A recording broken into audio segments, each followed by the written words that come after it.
Perkenalkan, nama saya Noviana Gratia Derang, kelas A. Di sini saya akan menjelaskan hasil kerja UTS. Nomor 1, Pak Budi adalah seorang pengusaha yang sudah memiliki beberapa cabang minimarket. Pak Budi berencana untuk membuka cabang baru dan mempertimbangkan 3 lokasi yang berpotensi, yakni lokasi A, lokasi B, dan lokasi C. Untuk menentukan lokasi yang terbaik, dia ingin menggunakan metode SAW dengan bantuan DSS, Excel, dan Python. Kriteria yang akan digunakan dalam pengambilan keputusan ini adalah K1, jumlah penduduk di sekitar lokasi, K2, jarak dari lokasi lainnya yang sudah ada, K3, tingkat persaingan dengan minimarket lain, skala 1 sampai 10 di mana 1 adalah persaingan rendah dan 10 adalah persaingan tinggi. Keempat, kemudian akses lokasi skala 1 sampai 10 di mana 1 sulit diakses dan 10 mudah diakses. Bobot untuk masing-masing kriteria: W1 0,40 jumlah penduduk, W2 0,10 jarak dari lokasi lain, W3 0,30 tingkat persaingan, W4 0,20 kemudian akses. Di sini kita langsung untuk hasil di Excel. Di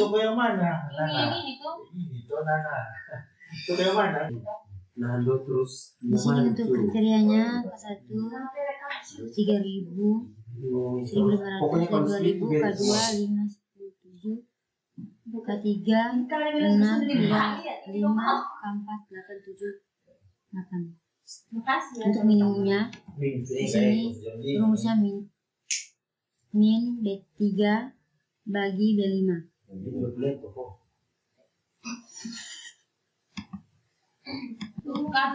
Untuk normalisasinya K1 yang akan dipecahkan dan diidentifikasi kriteria serta di sini K1 dengan rumus B3 dibagi B8 berpasang dalam artiannya yaitu K2 di sini C3 dibagi dengan C8. Yang ketiga, perhitungan bobot kriteria adalah matriks di sini kita lihat pada perhitungan Python-nya. Matriks alternatif, nilai alternatif pada setiap kriteria.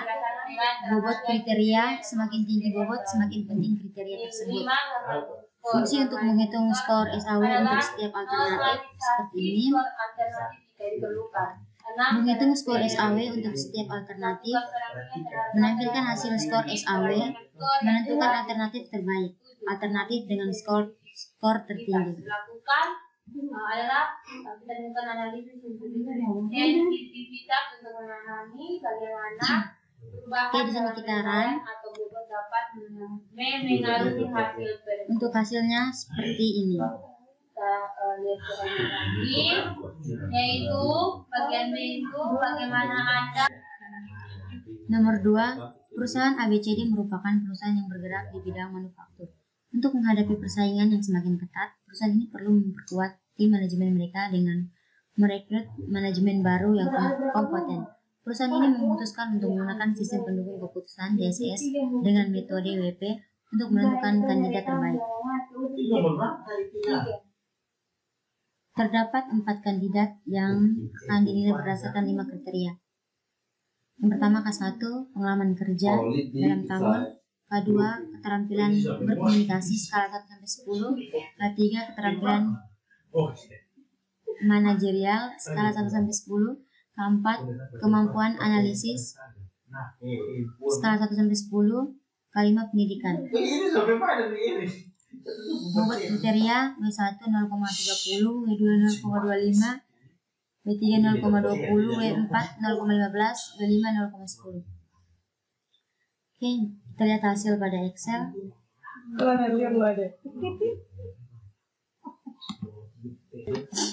Di sini ada alternatif kriterianya. Kita menghitung bobot, menghitung EOS dan menghitung V. Kita lihat pada hasil Python-nya. Di sini matriks perbandingan terformalisasi, menghitung X vektor dengan menggunakan numpy. Pilihan X vektor yang sesuai dengan X value terbesar, normalisasi X vektor. Kita run, hasilnya seperti ini. Nomor 3, studi kasus. Optimalisasi pemilihan teknologi informasi (ATI) untuk sistem pendukung keputusan DSS menggunakan metode AHP, manual, dan Python. Sebuah perusahaan retail berencana untuk membuka toko baru dan memiliki 3 lokasi potensial, lokasi X, lokasi Y, dan lokasi Z. Ada 4 kriteria yang menjadi pertimbangan. C1, aksesibilitas lokasi. C2, volume lalu lintas pengunjung. C3, biaya sewa tempat. C4, potensi persaingan bisnis.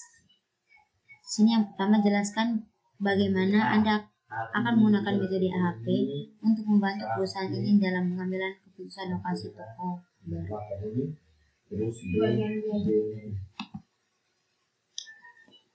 Algoritma analisis hierarki proses atau AHP umumnya melibatkan langkah-langkah berikut. Yang pertama, identifikasi masalah. Tentukan masalah pengambilan keputusan yang akan dipecahkan dan identifikasi kriteria serta alternatif yang terlibat. Kedua, pembuatan matriks perbandingan berpasangan atau berikan penilaian relatif antara satu kriteria dengan yang lainnya serta antara alternatif yang ada. Yang ketiga, perhitungan bobot kriteria. Hitung bobot relatif dari setiap kriteria dengan menggunakan metode X value dengan X vektor dari matriks perbandingan berpasangan. Yang keempat, perhitungan skor alternatif. Hitung skor untuk tiap alternatif berdasarkan penilaian terhadap kriteria dari bobot kriteria yang telah dihitung. Yang kelima, normalisasi skor. Normalisasi skor alternatif jika diperlukan. Yang keenam, perankingan. Lakukan perankingan terhadap alternatif berdasarkan skor yang telah dihitung. Yang ketujuh, analisis sensitivitas. Lakukan analisis sensitivitas untuk memahami bagaimana perubahan dalam penilaian atau bobot dapat mengaruhi hasil perankingan. Integrasi ini membantu perusahaan dalam mengatasi masalah kompleks dengan melibatkan banyak kriteria alternatif dan preferensi yang berbeda. Berikut adalah beberapa cara AHP yang dapat diterapkan. Yang pertama itu adalah B. Bagaimana Anda menentukan bobot dari setiap kriteria tersebut dengan menggunakan AHP? Dalam pengambilan keputusan. Yang kedua adalah perbandingan berpasangan. Yang pertama, buat matriks perbandingan pasangan. Untuk setiap pasangan kriteria, tim manajemen akan memberikan nilai relatif yang mencerminkan seberapa penting satu kriteria dibandingkan dengan yang lain. Misalnya, jika demografi pelanggan dianggap 2 kali lebih penting daripada biaya sewa, maka perbandingannya. Yang kelima, keputusan terstruktur. Integrasi AHP ke dalam DSS membantu dari perubahan. Yang kedua, hitung jumlah kolom. Untuk setiap kolom dalam matriks, jumlahkan semua nilai pada kolom tersebut. Hasil dari setiap penjumlahan akan memberikan bobot relatif dari setiap kriteria terhadap kriteria lainnya. Yang ketiga, hitung matriks normalisasi.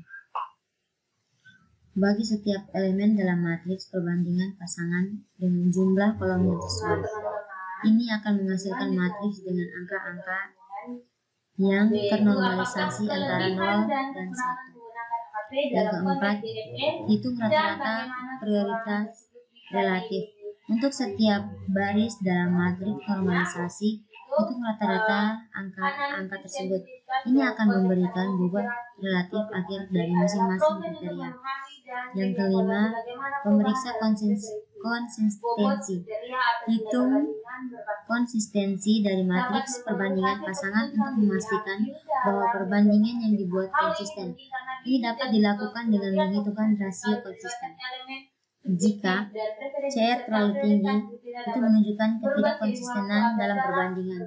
Perlu ada revisi pada matriks perbandingan pasangan. Alasan pentingnya analisis Dan yang keenam, hasil AHP akhir. adalah Hasil akhir adalah bobot relatif dari masing-masing kriteria yang akan digunakan dalam analisis selanjutnya. penilaian subjektif itu evaluasi perbandingan berpasangan. Pertanyaan 1, matriks perbandingan berpasangan. Anda diberikan matriks perbandingan berpasangan hipotetik untuk kriteria dari pertanyaan 2 sebagai berikut. A. Lakukan perhitungan untuk menentukan bobot masing-masing kriteria. Anda dapat menggunakan V metode F vektor. Oke, di sini ada alternatif kriterianya. Kriterianya C1, C2, C3, C4. Dan untuk menghitung penjumlahannya dengan rumus sum G36 dibagi G39. Begitu belum kirim, itu tadi belum kirim semua sudah terpakai. Nah, dari belum sekarang Untuk normalisasinya G36 dibagi G40 dan seterusnya. Bobot normalisasi dengan rumus sama dengan sum G41 dibagi J41 dan seterusnya. Agent value-nya dengan rumus sama dengan sum G41 dibagi J41. Kenapa dibagi 4? Karena di sini alternatif kriterianya ada 4. Oke, dan agent value-nya rumusnya seperti ini. Di sini T hasilnya 4,08226,39, CI-nya 0,02754213. Untuk RI-nya nilai random dan untuk CR-nya CI dibagi RI dan hasilnya 0,030600237.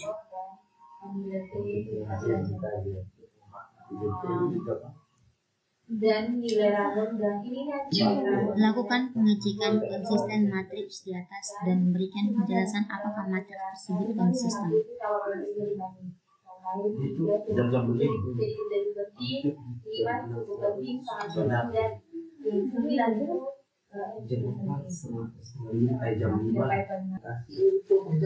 Untuk menentukan hasil konsistennya, di sini nilai yang ditentukan adalah 1 dan hasil yang saya dapatkan di sini adalah 0,03860237, sehingga kesimpulannya hasil yang saya peroleh adalah tidak konsisten atau inkonsisten. Pertanyaan 2, keputusan dan analisis sensitivitas. A.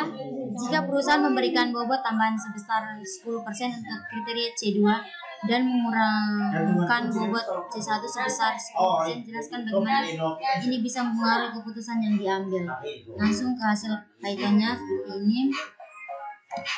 Matriks perbandingan ternormalisasi menghitung X vektor dengan menggunakan nanti pemilihan X vektor yang sesuai dengan value terbesar, normalisasi X vektor.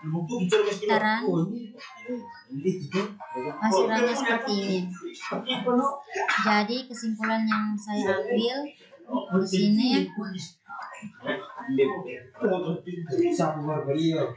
di sini, C2 mempengaruhi C1, volume lalu lintas pengunjung mempengaruhi aksesibilitas lokasi.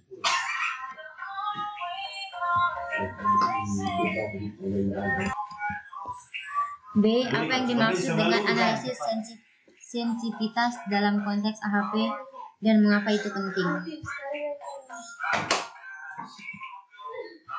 Jawabannya, analisis sensitivitas dalam konteks analisis relatif untuk AHP adalah proses untuk memahami dan mengevaluasi bagaimana perubahan dalam provinsi bobot kriteria atau nilai perbandingan berpasangan dapat mempengaruhi hasil dan keputusan yang diambil dalam metode AHP. Hal ini penting karena bisnis dan situasi pengambilan keputusan seringkali melibatkan elemen subjektif dan preferensi serta prioritas kriteria dapat berubah seiring waktu atau dalam berbagai skenario.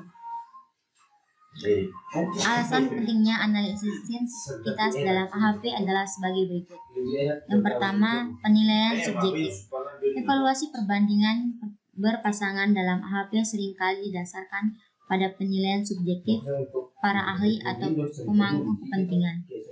Preferensi individu dapat bervariasi dan analisis sensitivitas membantu memahami sejauh mana variasi preferensi ini dapat mempengaruhi keputusan.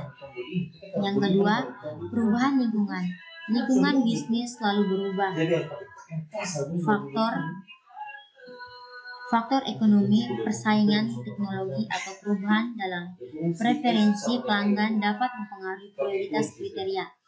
Analisis sensitivitas memungkinkan perusahaan untuk mengevaluasi dampak perubahan ini pada keputusan yang diambil. Keputusan yang lebih tinggi. Yang ketiga, keputusan yang lebih tinggi, yang lebih terinformasi. Dengan melakukan analisis sensitivitas, perusahaan dapat mengidentifikasi sejauh mana mereka dapat menangani perubahan preferensi atau faktor lainnya sebelum keputusan berubah. Hal ini memungkinkan pengambilan keputusan yang lebih terinformasi.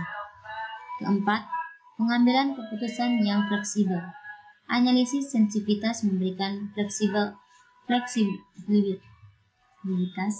dalam eksplorasi sebagai skenario dan memahami implikasi dari setiap skenario terhadap keputusan akhir. Ini membantu perusahaan merencanakan kebijakan yang lebih adaptif. Yang kelima, transparansi keputusan.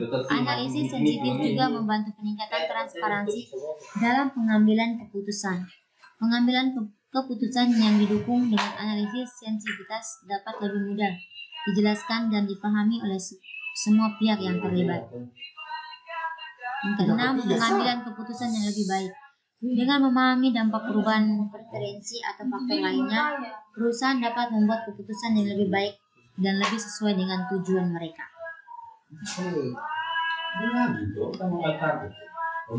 Pertanyaan 3, diskusi dan evaluasi. A. Jelaskan bagaimana metode AHP dapat diintegrasikan ke dalam DSS untuk membuat proses pengambilan keputusan menjadi lebih sistematis dan terstruktur.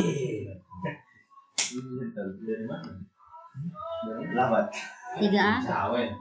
Metode analisis hierarki proses AHP dapat diintegrasikan ke dalam sistem pendukung keputusan DSS untuk membuat proses pengambilan keputusan menjadi lebih sistematis dan terstruktur. Integrasi ini membantu perusahaan dalam mengatasi masalah kompleks dengan melibatkan banyak kriteria, alternatif, dan preferensi yang berbeda. Berikut adalah beberapa cara AHP dapat diterapkan dalam DSS. Yang pertama, pemodelan hierarkis. AHP memungkinkan pengguna DSS untuk memodelkan struktur hierarkis dalam pengambilan keputusan. Ini berarti pengguna dapat menentukan kriteria tingkat tinggi dan kriteria sub dalam struktur dan yang sistematis. Misalnya, dalam kasus pemilihan lokasi toko baru, kriteria tingkat tertinggi dapat mencakup aksesibilitas, persaingan, dan biaya, sementara kriteria sub mungkin mencakup aksesibilitas, lokasi, dan volume lalu lintas pengunjung. DSS dapat membantu dan pembuatan dan visualisasi hierarki ini. Yang kedua, perbandingan berpasangan. AHP memungkinkan pengguna untuk melakukan perbandingan berpasangan antara kriteria dan alternatif. Dalam DSS, perangkat lunak dapat memberikan alat untuk melakukan perbandingan pasangan ini. Ini membantu dalam pengumpulan preferensi dan penilaian dari para ahli atau pengambilan keputusan. Yang ketiga, konsistensi dan prioritas. AHP menghitung bobot relatif untuk kriteria dan alternatif berdasarkan perbandingan berpasangan. DSS dapat menghitung dan memonitor konsisten matriks perbandingan untuk memastikan keputusan yang konsisten. Hasil adalah prioritas yang jelas dan terukur untuk setiap kriteria dan alternatif. Yang keempat, analisis. Yang keempat, analisis sensitivitas. HP mungkin analisis sensitivitas untuk mengetahui sejauh mana perubahan dalam preferensi atau bobot dapat mempengaruhi keputusan. Dalam DSS, pengguna dapat dengan cepat mengubah bobot atau perbandingan pasangan untuk menguji sebagai skenario dan memahami dampaknya. Keputusan terstruktur integrasi AHP ke dalam DSS membantu menciptakan proses pengambilan keputusan yang terstruktur dalam terdokumentasi. Pengguna dapat mengakses semua data dan menghitung dan mengadarasi keputusan yang menggunakan transparansi dan memahami keputusan. Yang keenam, pemilihan alternatif. Dapat menghasilkan peringatan dan skor untuk setiap alternatif berdasarkan kriteria. Ini membantu pengguna dalam memilih alternatif terbaik berdasarkan preferensi mereka. Yang ketujuh, visualisasi. DSS dapat menyediakan visualisasi seperti grafik dan diagram untuk membantu pengguna memahami perbandingan dan prioritas kriteria dan alternatif. Yang kedelapan, kemudahan pengguna. Integrasi AHP ke dalam DSS juga dapat menghasilkan antarmuka pengguna yang lebih intuitif dan mudah digunakan, sehingga pengguna dapat dengan mudah mengakses alat dan fungsi AHP.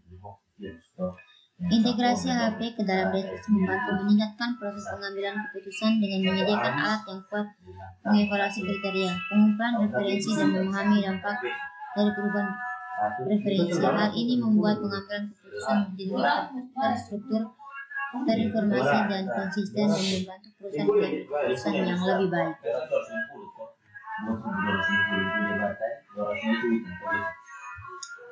B. Apa kelebihan dan kekurangan menggunakan AHP dalam konteks DSS dan bagaimana kekurangan tersebut bisa diminimalisir. Kelebihan AHP dalam konteks DSS. Yang pertama, struktur dan terukur. AHP memungkinkan pengambilan keputusan yang terstruktur dengan mendefinisikan hierarki kriteria dan alternatif. Keputusan dapat diuraikan dalam komponen-komponen yang terukur. Yang kedua, berbasis data dan fakta.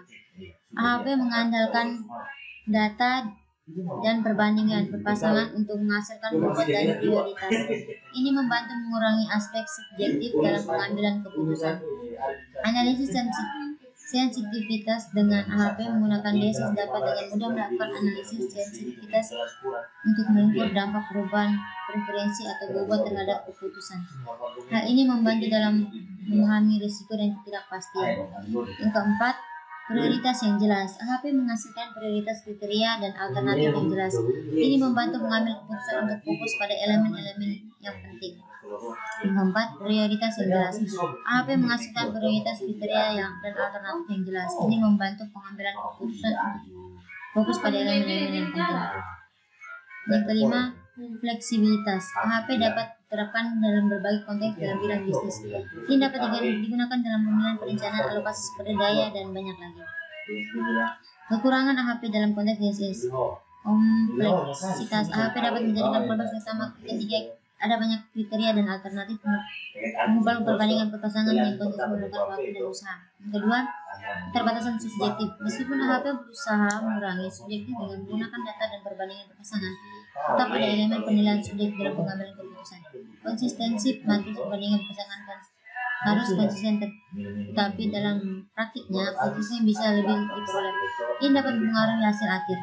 Yang keempat, keterbatasan pada perubahan bobot. Ketika perubahan signifikan dalam preferensi atau bobot diperlukan, AHP mungkin memerlukan pengulangan proses perbandingan perpasangan yang memerlukan waktu. Yang kelima, ketergantungan pada nilai ahli. AHP memerlukan penilaian ahli dan membuat perbandingan pasangan, dan ini dapat menjadi sumber DSS. Yang keenam, ketergantungan pada perangkat lunak. Pengguna DSS perlu menggunakan perangkat lunak khusus AHP yang memerlukan pemahaman teknis dan akses perangkat tersebut.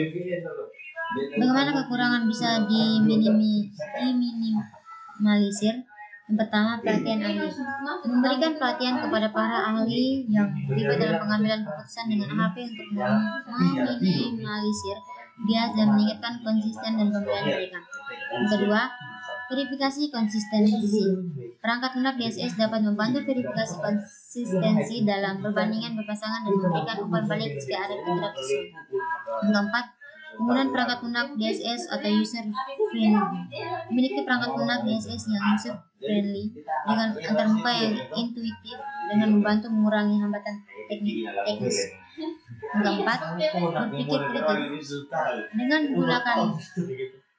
Dengan menggunakan harapan berpikir kritis dan mengarahkan hasil perbandingan berpasangan yang tidak konsisten atau tidak masuk akal.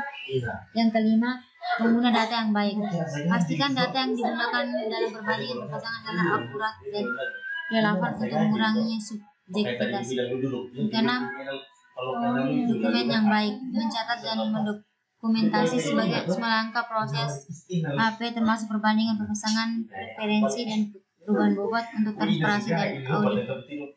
Dalam praktiknya, HP dapat menjadi alat yang sangat berguna dalam pengambilan keputusan, terutama ketika digunakan dalam hati-hati dengan memahami tentang keterbatasan. Mengidentifikasi dan mengurangi kekurangan dapat membantu dan mengoptimalkan nilai yang diberikan oleh HP dalam DSS. Perusahaan X nomor 4, perusahaan XYZ yang beroperasi dalam sektor produksi makanan berencana untuk mengevaluasi dan memilih vendor pemasok bahan baku yang akan menjadi mitra kerja. Ada beberapa vendor dan karakteristik yang berbeda-beda. Perusahaan ingin memiliki vektor yang dapat memberikan keseimbangan antara harga, kualitas, dan keandalan pengiriman. Untuk membantu dan mengambil keputusan ini, perusahaan memutuskan untuk menggunakan metode HP Excellent Pattern. Kriteria C dan alternatif A. Kriteria C1 harga bahan baku, C2 kualitas bahan baku, C3 kendalan pengirim, C4 reputasi vendor, C5 fleksibilitas pesanan. Alternatif vendor A1 vendor 1, A2 vendor 2, A3 vendor 3. Lihat hasil di Excel. Di sini ada alternatif harga, kualitas, kendala, reputasi, fleksibilitas dengan kriteria harga, kualitas, keandalan, reputasi, dan fleksibilitas. Di sini untuk menghitung jumlah dengan rumus sama dengan sum D3 bagi D10 dan seterusnya.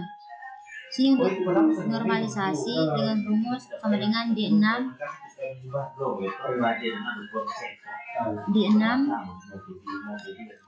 dibagi dengan D12 dengan jumlah harga dibagi dengan jumlah dan seterusnya. Untuk bobot normalisasinya sama dengan H6 dibagi H12. H6 dibagi 12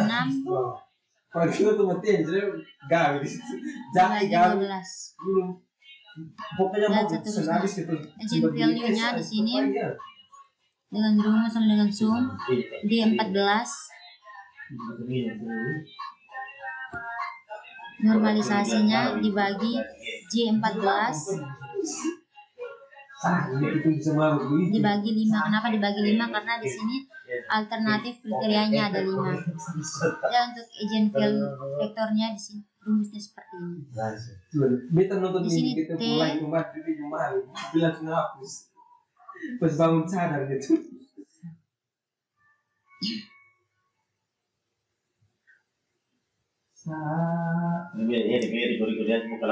Di sini T dapat 5,44063 C1 0,1101581817 RI dengan nilai random dan mendapatkan nilai konsistennya RI dibagi dengan C1.